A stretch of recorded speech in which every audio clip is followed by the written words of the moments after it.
No final do Jurássico, seu território se estendia da Europa à América do Sul. Esta é Zulma Gasparini, que descobriu o crocodilo marinho apelidado de Godzilla nos Andes. As pessoas acreditaram por muito tempo que o mundo sempre foi como é agora. E foi só em 1915 que Alfred Wegener, um jovem cientista alemão, apresentou uma teoria revolucionária que chamou de deriva continental. Entre os sólidos argumentos que Wegener utilizou para embasar sua teoria, um minúsculo réptil marinho que viveu 250 milhões de anos atrás, o Mesossauro, iria se tornar inesperadamente importante. De fato, encontramos nos dois lados do Atlântico fósseis idênticos desse animal.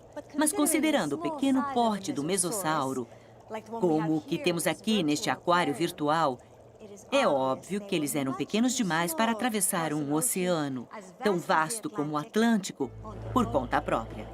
A conclusão é inevitável. Se eles não atravessaram o oceano, então os próprios continentes que continham seus fósseis devem ter se separado. Andes argentinos, 157 milhões de anos atrás.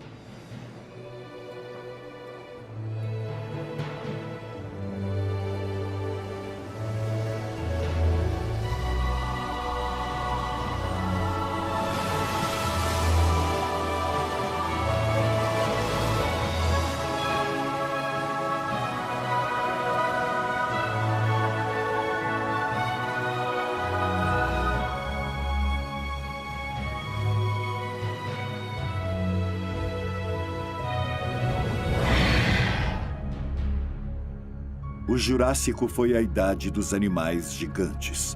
O Lidsictes tinha aproximadamente 30 metros de comprimento. Provavelmente o maior peixe de todos os tempos.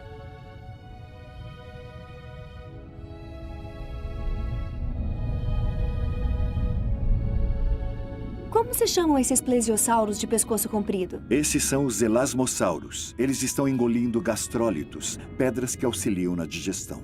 Então, o que realmente eles comem?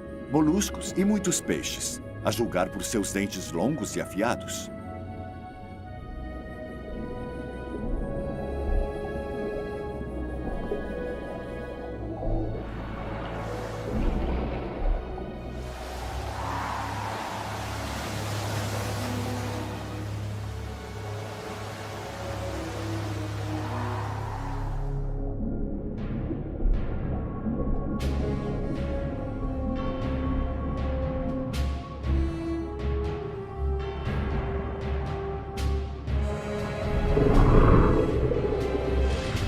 Acredito que este seja o Liopleurodonte macho ferido um tempo atrás. Ah, é? Com um olho faltando, não é fácil.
Pelas marcas de mordidas profundas nos ossos do elasmossauro feitas por parentes maiores, poderíamos achar que outros liopleurodontes tiveram mais sorte. 30 milhões de anos depois, o cronossauro tomou o lugar do liopleurodonte na cadeia alimentar marinha. Os primeiros vestígios do cronossauro foram descobertos na Austrália, na década de 1930.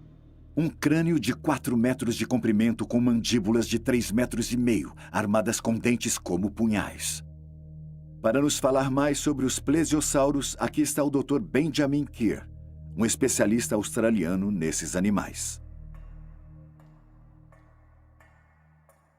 Vestígios de répteis marinhos foram encontrados em todos os continentes, principalmente de plesiosauros. Com até 15 metros de comprimento, eles eram magníficos répteis oceânicos que voavam elegantemente pelas águas, com 4 nadadeiras enormes. A ordem dos plesiosauros era grande e variada. Ela foi dividida em 2 superfamílias, com base em sua estrutura corporal geral. Alguns deles, graças às suas cabeças grandes e poderosos pescoços curtos, foram superpredadores de sua era, como o cronossauro. Outros eram totalmente o contrário, com cabeças minúsculas e pescoços muito longos, assim como os elasmossauros. Os plesiosauros duraram tanto quanto os dinossauros, até o final do Cretáceo, 65 milhões de anos atrás.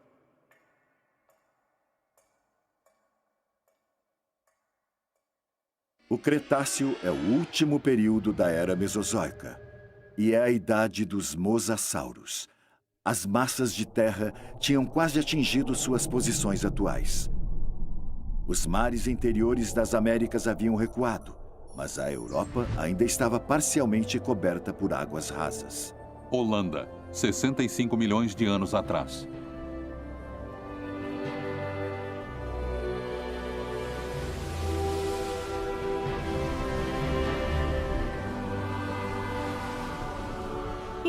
E o clima? Era bem comparável ao clima de hoje, mas mais quente. Está um lindo dia para um mergulho no Oceano Cretáceo, você não acha?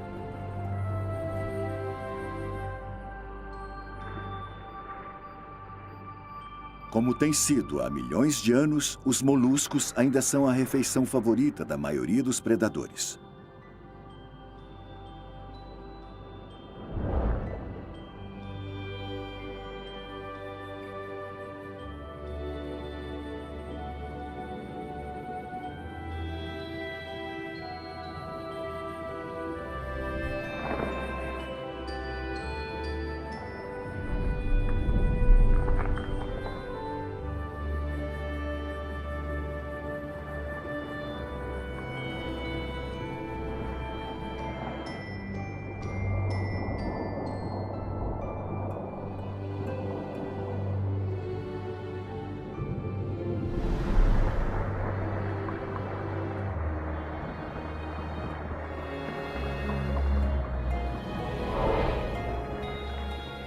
Então, os plesiosauros ainda existem no Cretáceo? Na verdade, existem alguns, mas eles não estão mais no topo da cadeia alimentar do oceano. Um lugar agora disputado pelos 2 grandes predadores dessa era. Neste lado, o maior peixe do Cretáceo, um tubarão de 7 metros de comprimento. E neste lado, o réptil marinho mais poderoso, o Prognathodon, um mosassauro de 12 metros. Ele se parece exatamente como um tubarão branco de hoje. É verdade, só que é maior.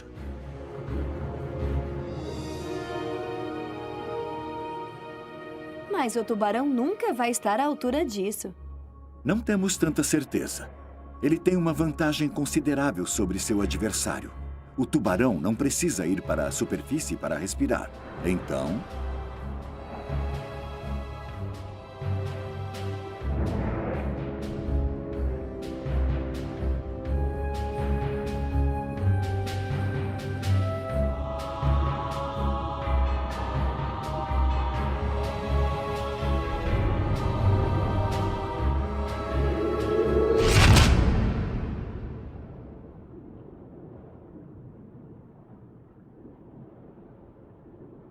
Enfim.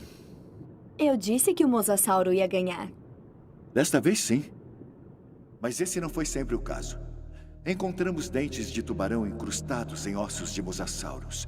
Os tubarões cravavam os dentes neles de tempos em tempos. A propósito, não foi um mosassauro que encontraram numa mina no século XVIII?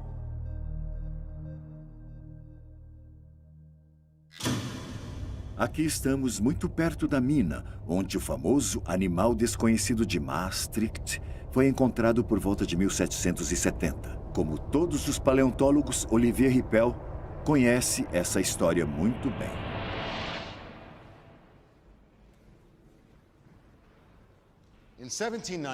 Em 1795, quando o mosasauro fossilizado de Maastricht chegou em Paris, Georges Cuvier era um jovem anatomista de 26 anos que tinha acabado de começar a trabalhar lá no Museu de História Natural. Este crânio foi o primeiro grande fóssil a ser minuciosamente estudado por cientistas que consideraram muito difícil classificar essa criatura. Mas foi Georges Cuvier que proporcionaria a solução baseada na anatomia comparativa. O réptil do rio Mosa era um lagarto gigante do mar, um parente próximo do lagarto monitor. Mas esta espécie tornou-se completamente extinta antes do início dos tempos.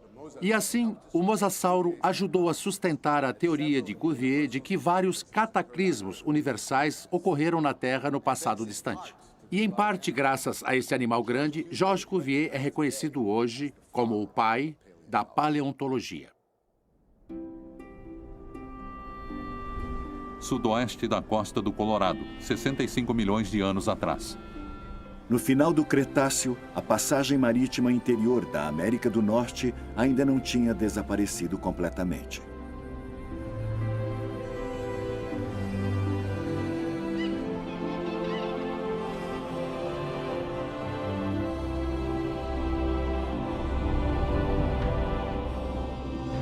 Então tem tubarões no outro lado do Atlântico também. Além de répteis marinhos, eles são encontrados em todos os oceanos. Ao contrário dos dinossauros, os animais marinhos não têm fronteiras.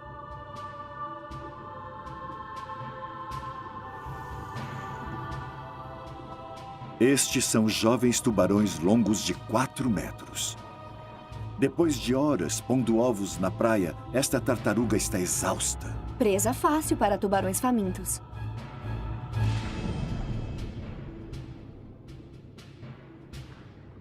Ah, mas eles não estão sozinhos. Um mosasauro.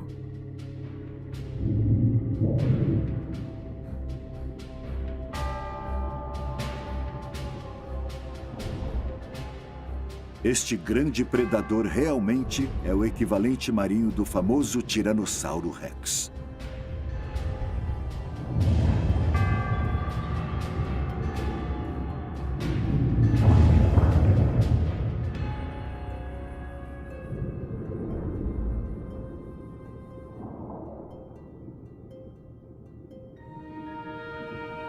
O mosasauro será o último governante dos antigos mares.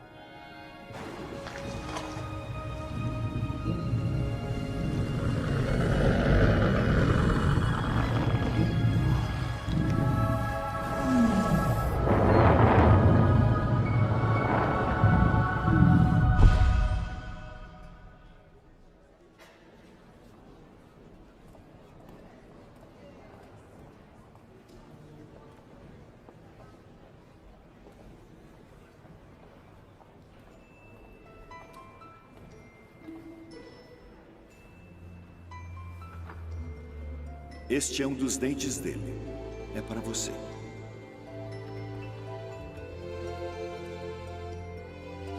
Georges Cuvier, o pai da paleontologia dos vertebrados. Sem os fósseis, ninguém teria sonhado que houve épocas sucessivas na formação da Terra.